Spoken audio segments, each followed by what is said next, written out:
Thank you for joining us today, December 16th.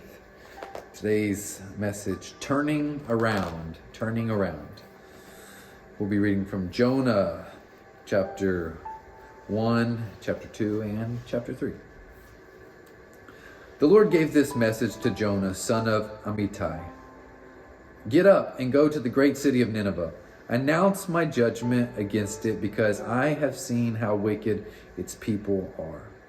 But Jonah got up and went in the opposite direction to get away from the Lord. He went down to the port of Joppa, where he found a ship leaving for Tarshish.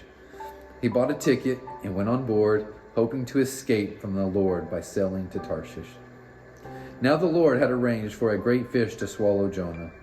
And Jonah was inside the fish for 3 days and 3 nights. And then the Lord ordered the fish to spit Jonah out onto the beach. Then the Lord spoke to Jonah a second time. Get up and go to the great city of Nineveh and deliver the message I have given you. This time Jonah obeyed the Lord's command and went to Nineveh.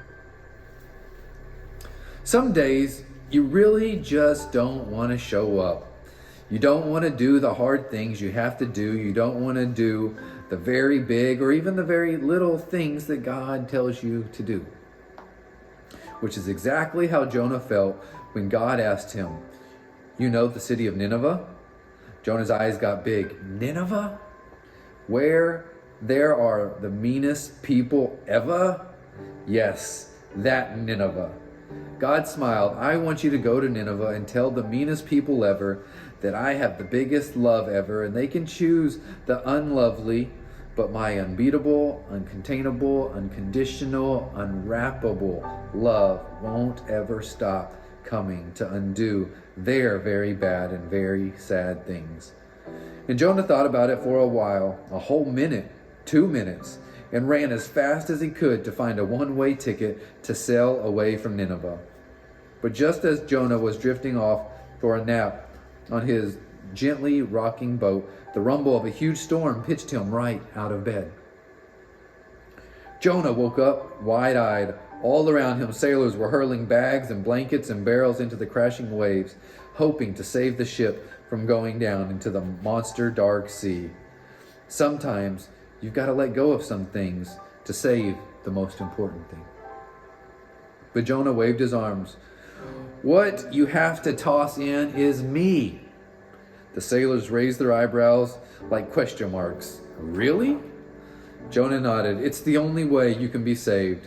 So the sailors grabbed Jonah by his ankles, and the moment Jonah went kerplunk right into the sea, the storm went kerplunk down into the waves too.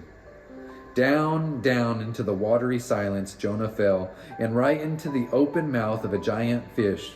Ooh! Jonah gulped hard, and the fish gulped him down. And sitting there in the dark tomb belly of the fish, Jonah got the gift that we all get in every storm, the gift of seeing how much we need God.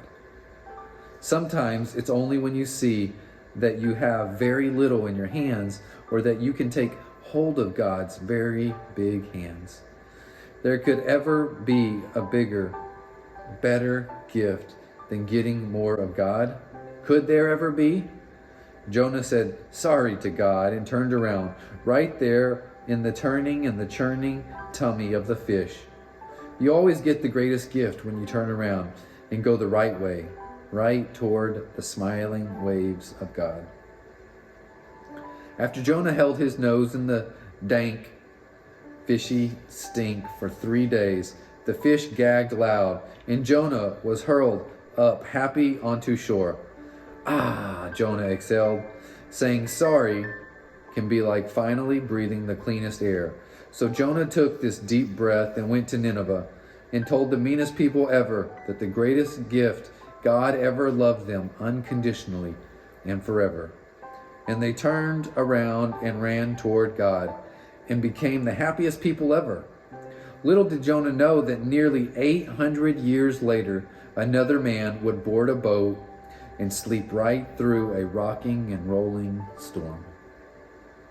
And he'd wake up to the friends whose eyes were big with fear. And that man, Jesus, would whisper, "Someone greater than Jonah is here.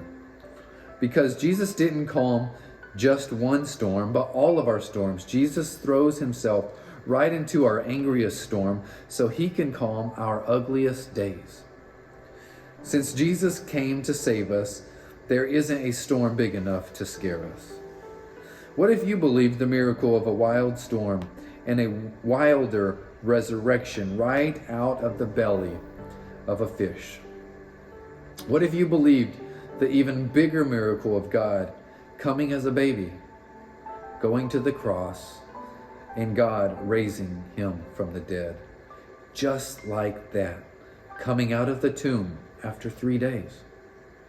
What if you believed in being raised from the angry belly of sin into the best day ever?